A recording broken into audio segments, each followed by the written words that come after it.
দেবলীনা ষড়যন্ত্রের কাছে এবার অসহায় নতি স্বীকার করতে বাধ্য হলো কুসুম। হ্যাঁ বন্ধুরা, ভিডিওতে লাইক দিতে থাকুন। এক পর্যায়ে যখন কিনা কুসুমের চোখের সামনে যখন কিনা আয়ুষ রীতিমতো মেঘার সঙ্গে বিয়ের পিড়িতে বসে যায় এবং শুভ দৃষ্টি থেকে শুরু করে একের পর এক বিয়ের আনুষ্ঠানিকতা যখন কিনা পূরণ হতে থাকে, ঠিক সেই মুহূর্তে মেঘা বলতে থাকে যে সো পোর আয়ুষ, তোমার চেহারাটা দেখে আমার বড্ড বেশি মায়া লাগছে, কিন্তু তা সত্ত্বেও কিছু তার করার নেই, তাই না? ঠিক সেই মুহূর্তে যখন কিনা এক পর্যায়ে কুসুম বলতে থাকে যে ঈশ্বর, তুমি কোনোভাবে আমাকে এই বিপদ থেকে উদ্ধার করার কোনো একটা পথ দেখিয়ে দাও, যাতে করে কিনা আমি ছোট সাহেবকে অন্তত এই কালনাগিনী সাপের হাত থেকে অন্তত রক্ষা করতে পারি। ঠিক সেই মুহূর্তে এক পর্যায়ে দীপালি যখন কিনা সেখানে দুই দেবদূত হয়ে এসে যখন কিনা কুসুমের হাতে সেই বাঁধনগুলো কেটে দেবো বলতে থাকে যে যা কুসুম যা, এই কালনাগিনী সাপের হাত থেকে তুই তোর বরকে উদ্ধার করে নিয়ে আয়। ঠিক সেই মুহূর্তে যখন কিনা বিয়ের আসরে গিয়ে এক পর্যায়ে বেধড়ক মারধর করতে থাকে, বিয়ের আসর থেকে তুলে নিয়ে এসে মেঘাকে কুসুম, ঠিক সেই মুহূর্তে কুসুম বলতে থাকে যে বলেছিলাম না, ঈশ্বর কোনো না কোনো একটা পথ অবশ্যই দেখিয়ে দিবে, যে সত্য ও তার কোনোদিনও খারাপ হতে পারে না। মেঘা ম্যাডাম, আজ আপনি দেখুন যে আপনারটা আমি কী হাল করি। ঠিক সেই মুহূর্তে যখন কিনা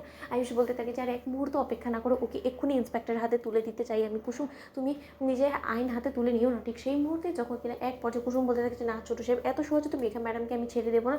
ঠিক সেই মুহূর্তে সেখানে যখন কিনা দেবলীনা হঠাৎ করে এসে যখন কিনা রাজশেখর গাঙ্গুলিকে জিম্মি করে ফেলে এবং রাজশেখর গাঙ্গুলির গলায় যখন কিনা ছুরি ধরে যখন কিনা বলতে থাকে যে তুমি তো আমার বোনকে শিক্ষা দিবে তখন যখন কিনা তুমি তোমাদের বাড়ির কর্তাকে বাঁচাতে পারবে। কুসুম, এদিকে তো একবার পেছন ফিরে তাকিয়ে দেখো যে তোমার এখানে কি হচ্ছে। ঠিক সেই মুহূর্তে কুসুম যখন কিনা পেছন ফিরে তাকিয়ে দেখে যে রাজশেখর গাঙ্গুলির গলায় রীতিমতো ছুরি ধরে দাঁড়িয়ে আছে দেবলীনা। ঠিক সেই মুহূর্তে ইন্দ্রাণী গাঙ্গুলি বলতে থাকে যে দেবলীনা তো হাজতে ছিল, তাহলে হাজত থেকে কী করে পালিয়ে গেল। ঠিক সেই মুহূর্তে যখন কিনা দেবলীনা বলতে থাকে যে ইন্দ্রাণী গাঙ্গুলি, তোমাকে হয়তো বা কুসুম আগেই জানিয়েছে যে আমি সেদিন রেজর্টে গিয়ে কুসুমের ঘুম হারাম করে দিয়েছিলাম এবং সেই সমস্ত কথা রীতিমতো তুমি হেসে উড়িয়ে দিয়েছিলে, কুসুমকে পাগল ভেবেছিলে, তাই না? আসলে না, প্রথম থেকে আমি বারবার করে জেল থেকে বেরিয়েছি, অথচ তোমরা কেউ টেরই পাওনি। আমি আইনের চোখে ফাঁকি দিয়ে অনেকবার এরকম কর্মকাণ্ডগুলো করেছি এবং আজও করব। আজ আমি নিজ হাতে গাঙ্গুলি পরিবারের সমস্ত লোকেদেরকে শেষ করে দিয়ে তবে আবারও আমি সেই হাজতে চলে যাবো এবং কেউ টেরও পাবে না, তাই না? আমার শাস্তি হওয়ার মতন তার কোনো কিছু থাকবে না, কারণ অলরেডি তো আমি হাজতেই আছি, তাই না? আমি এই সমস্ত কর্মকাণ্ড কী করে করতে পারি। ঠিক সেই মুহূর্তে মেঘা যখন বলতে থাকে যে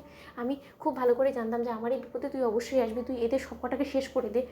দেবলীনা, ঠিক সেই মুহূর্তে দেবলীনা বলতে থাকছে সমস্ত কটাকে আমি শেষ করে দেবো, কিন্তু তার আগে তো অবশ্যই তোর এবং আয়ুষের বিয়েটা সম্পন্ন হতে হবে, তাই না? ঠিক সেই মুহূর্তে দেবলীনা বলতে থাকে যে আয়ুষ্মান গাঙ্গুলি, তুমি যদি ভালো চাও তাহলে এক্ষুনি আমার দিদির স্মৃতিতে সিঁদুরটা পরিয়ে দাও, এবং তুমি যদি নিজের কপালে শুনি নিজে ডেকে আনতে চাও তাহলে তো কোনো সমস্যাই নেই, তোমার সামনেই তোমার বাবার লাশ পড়বে এবং রক্তগঙ্গা বইয়ে দেবো আমি, সেটা নিশ্চয়ই তুমি চাও না। ঠিক সেই মুহূর্তে ঈশান বলতে থাকে যে দেবলীনা, তুমি কিন্তু বড্ড বেশি বাড়াবাড়ি করে ফেলছো। অন্যদিকে দেবলীনা বলতে থাকে যে তোমার সঙ্গে তো আমার হিসেবটা এখনও চুকেইনি, তোমার সঙ্গে তো আমার এখনও অনেক হিসেব রয়ে গিয়েছে। আমি আস্তে আস্তে বলছি, আগে ওদের বিয়েটা হোক। তো বন্ধুরা, লাইক এবং শেয়ার করে সাবস্ক্রাইব করতে ভুলো না।